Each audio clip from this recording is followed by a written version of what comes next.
Well, to close the show, Mike is taking us back to around 200 BC to let us know what business strategies we can learn from Hannibal. Mike. Yeah. Everybody who's been listening, you know that I like to bring in historical examples. And today we've been talking about, I think what the overarching theme has been is ecosystems and systems thinking. And one of the best examples in history, one of the most famous generals, and the most famous thing that he did, Hannibal, was what, Jason? The most famous thing, what he's known for. Creep out Jodie Foster. Exactly. Yeah, interesting. The most famous thing is taking his troops from Iberia across the Alps and invading Rome. Hmm. Yeah. So he took elephants across. He took like 50,000 men, soldiers, families, elephants, lost about half, traversing the Alps, comes into Rome and has one of the most famous victories of all time. It's called Cannae, the Battle of Cannae. It was in southern Rome. It's said that when they killed 50 to 70,000 Romans, one of their consuls, it was an absolute catastrophe for the Roman military. And after that battle, let's talk briefly about the battle because it's one of the most studied battles of all time. Hannibal was clearly a master tactician. So in this battle, the lines lined up, and you see the red ones, that's Hannibal's army. And the blue ones, what happened was they started out lined up facing each other, and Hannibal let the Roman soldiers come in to the middle and bent backwards to draw them into the middle and then wrap around them. And then it's not showing exactly what happened with the cavalry. One of the cavalry quickly defeated another Roman cavalry, a little camp, and then they turned around and came from the back. And when that happens in a battle, when you're encircled and from behind, you're done. Yeah. Huge disaster for Rome. And why this battle is so critical, and we're going to come back to this, is that Rome itself, Rome proper, was said to be within Hannibal's sights. And for some reason, he did not take Rome. He did not go to Rome, even though they were destroyed, they were in disarray, and probably could have taken it. That's the thought, that he probably could have taken it. In reality, because we don't have Carthaginian sources, there may have been very damn good reasons not to go to Rome. For one, he probably also lost men. He needed to gain allies in Italy to take on Rome. And Rome had a very robust system of alliances. And for Hannibal to be able to convince them to join him, these Italian cities like Capua, etc., they would have to take a massive risk that Rome doesn't actually rise again. So why do I bring this up? Master tactician, and people often mix this up with strategy. It's clear that Hannibal, he basically was undefeated in the Italian territory for 15 years, winning battle after battle after battle. And you know what? Carthage lost the war. And this is the point I want to bring up. You might win on a product, on a release, a feature release, and lose the game, right? We talked about it earlier, and I'm going to bring these back as we're going through this, why this might happen and how you can start thinking about it as a system. Microsoft owns a system. Cloud Code, think of Cloud Code as like Hannibal coming across the Alps into Microsoft with Cloud Code, and Microsoft's the Roman Empire says, oh no, you don't. We have a bigger system to play with, and that system is going to overwhelm you. You won't win. Now let's get to that. What happened? Why is it that presumably the best general, even the Romans, this is interesting. If the Roman historians are telling you he was the best general of all time, he was an enemy, right? He must have been really good. But it also sets them up for the Romans to be the heroes with Scipio Africanus to come out and win, okay? What I want to go to is to the heart of the systems that we're fighting. Do you know anything about the Phoenicians, Jason? Did they finish the war? No, they did not finish the war. The Phoenicians were a Semitic people operating around the Levant in a city called like Tyre or Tyre, however you want to pronounce it. It's definitely not how you pronounce it in the local language. But they were these merchants. The Phoenicians were these merchants, and they had naval superiority and trade superiority over the Mediterranean.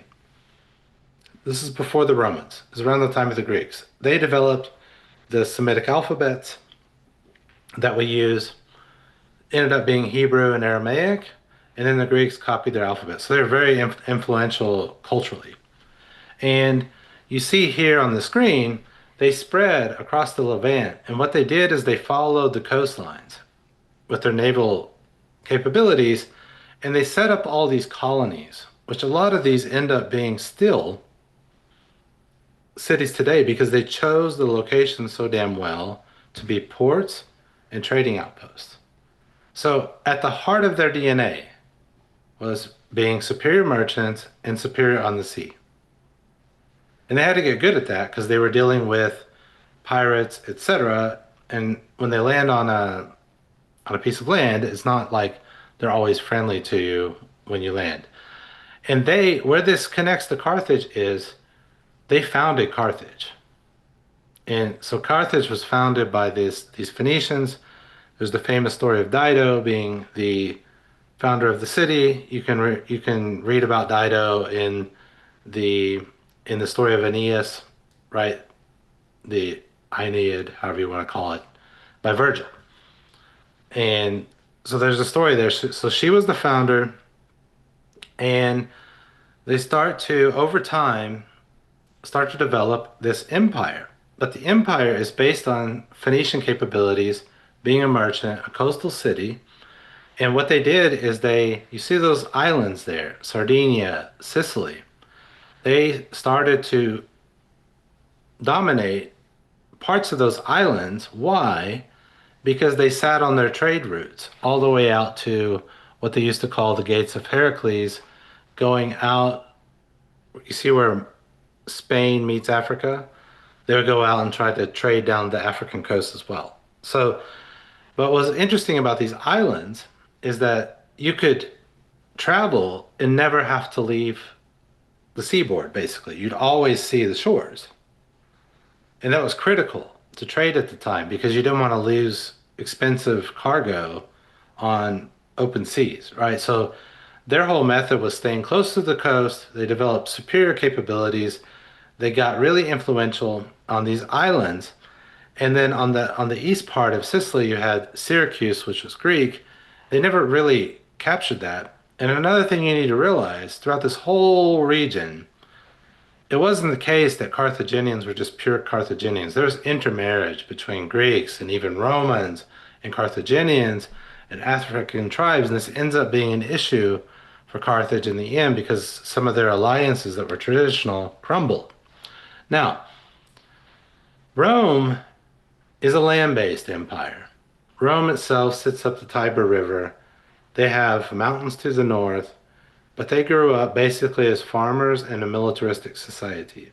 They did not have naval superiority, not till late. But at some point, Rome's ambitions start to grow, and you can see like Sicily is much closer to Rome, right, in the end. And they want to have also trade in this sphere of influence. And at some point, because Carthage was rising at the same time as Rome, they were bound to clash. And they clashed in the First Punic War, which you'll see on the next map. And what you're going to see is, you see the Carthaginian territory, and I told you about Syracuse being Greek, and then Rome, this is where Rome was when the First Punic War began. And what happened was, during this war, this is interesting, Rome could not beat the Carthaginians on the sea. And the way they used to fight, these ships would T-bone each other. They would ram each other. So the Carthaginians had grown up with this, and they were superior at it. They had to be a superior merchant power, naval power. So they would T-bone the other side, ram them, and sink the ships. That's what they got good at. The Greeks were good at that too. The Romans were not good at that. They had land skills. That was their DNA, right? Land army, expanding on the land. So what the Romans did, this is interesting. An innovation, one of the innovations, and this is a system, remember, Romans developed something called the Corvus or Corvus in Latin. And what they did, this is incredible to me. They said, we're going to make a naval battle like a land battle. You know how we're going to do that? We're going to drop that Corvus, this platform, onto your ship. And then it becomes a land battle on the sea.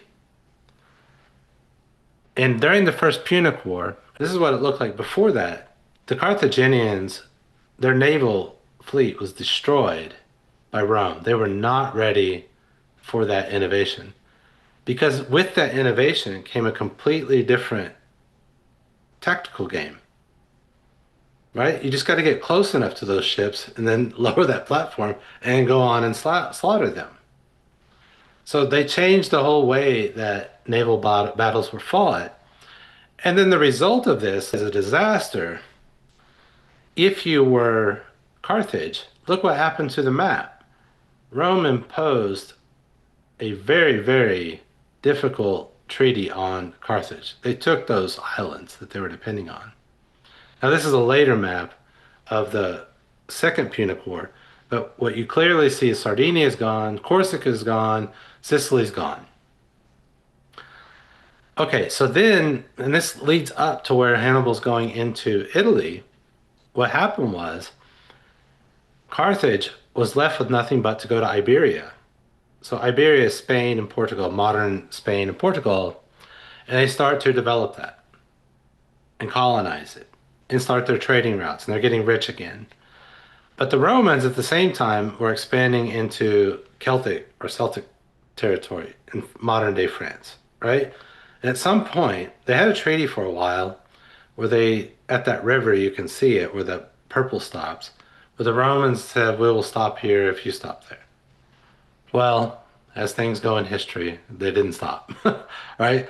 And so at some point, the thought was this is going to come to war. That's where the famous trek of Hannibal comes, because the thought was, at least this is what I think they believed, that he would traverse the Alps and shock Rome by coming into Italy proper.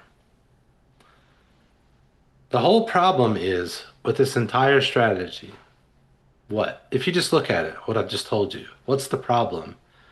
If you're Hannibal, you traverse the Alps, and he had some brothers with some generals, Hasdrubal and Mago. What's the problem? What do you think if you look at it? No clues also okay. I mean, I would just say the geography is not favorable. I mean, same thing. Yeah. Like you can't, we can't just invade Iran. It's a Yeah. fortress. It's a geographical So, fortress. and this is one of my friend's favorite topics. Geography in many ways is destiny. And Italy had this very fortunate geography that you had those mountains in the north and those islands were closer to you. The big problem in the strategy, not the tactics of the battles of Cannae, and there were other major victories. The big problem was what? You have no naval superiority now. So if you need reinforcements, how will your reinforcements come to you? Also over the Alps, risking that. So one Roman person, I forget his name, he's called the Cunctator, which means the delayer. One of these long Roman names. His strategy against Hannibal, and he was hated for this, was to delay, stay away from Hannibal on the battlefield. Rome had something like 20 legions operating, but they would not engage Hannibal. And as long as Rome was not engaging, it was difficult for Hannibal to have a decisive victory. It was difficult for him to make alliances. And so the delay tactic meant Hannibal was just kind of stuck there for 15 years with the inability to get reinforcements. His brother went back to Carthage at some point, but then got distracted because what did Rome do? The Scipio family invaded Iberia while you were gone. Now you have a problem. your base is getting attacked in New Carthage, which is today's Cartagena, by the way, right? That's where it comes from. And so, what Rome was able to do, this is a disaster for Carthage, is, and you see the arrows. So, there was an arrow pointing towards Cartagena. They went there, they went to Africa. Now, the Carthaginians were able to recover and they defeated one of the Scipios, I believe. But then later, and this had been done before several times to Carthage, they were exposed on in the hinterland behind them. Rome went straight for Carthage. And they went in behind them. And because there was intermarriage among the senators and the elites and the kings, when Carthage's allies saw this is not looking good for Carthage, what did they do? They joined the Romans. And so this is one of the best examples of you can have the best general, the best tactics, and lose the war because Rome had a better system. And it took a while, and it goes to the DNA. Rome took one of its capabilities, land war, reapplied it on ships. That's incredible to me, right? This is where I nerd out. But that's where you can see the analogy to modern business is if you read X, some of the biggest influencers, I think one of the biggest problems is they focus on the features released every day. They focus on the battles. And they're not looking at the broad game. They're not looking at the broader capabilities, the ecosystems. So we do it every week too. We go through the headlines and the fire hose. We're talking about features. But anytime we're doing that, and we're going to do more maps like this, it should not surprise you that this kind of history repeated itself. So One of the most obvious ones is Napoleon, right? when you were talking about Rome going into Carthage, I was in my brain, I was rewatching Game of Thrones and thinking of Theon Greyjoy going straight to Exactly. Ned Stark's Exactly. home, whatever, I can't remember the name of the home. Exactly. It didn't work out well for Theon, but it worked out well for Rome, I guess. And it had worked out for the Greyjoys in the past, right? So that in we can do Athens and Sparta later. It's a similar thing. Mm-hmm. If you wanted to lose to Athens, you did something near the sea. If you wanted to lose to Sparta, you did it on land. And Rome's great innovation in its system was going from a land power to a naval power at the same time. That's not predictable. The Carthage, you can at least explain historically why they were good at it because they were Phoenicians. They had developed those capabilities over time. Rome had to develop them on the fly. Yeah. Now that is, it doesn't mean that Rome probably didn't hire mercenaries to help them with that. And in some of the battles, there's this really good book I read on this, Carthage. You should read it. It's by Eve McDonald. That's where a lot of this stuff comes from, is trying to bring more of the Carthaginian perspective into the game.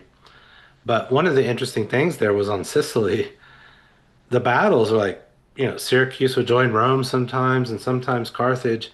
And I think the way we're taught history sometimes is too purist. We think that Carthage was Carthage and Rome was Rome and, Syracuse or Greece was Greece.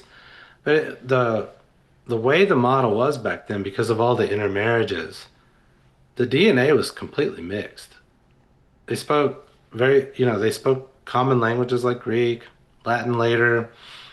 And so the world is a lot more complicated than we like to give credit for in our history classes. And you got to look at the entire system and the context they were operating in. So that to me is why this one is fascinating, because when I learned it, what's cool when you're young is the elephants and the big battles.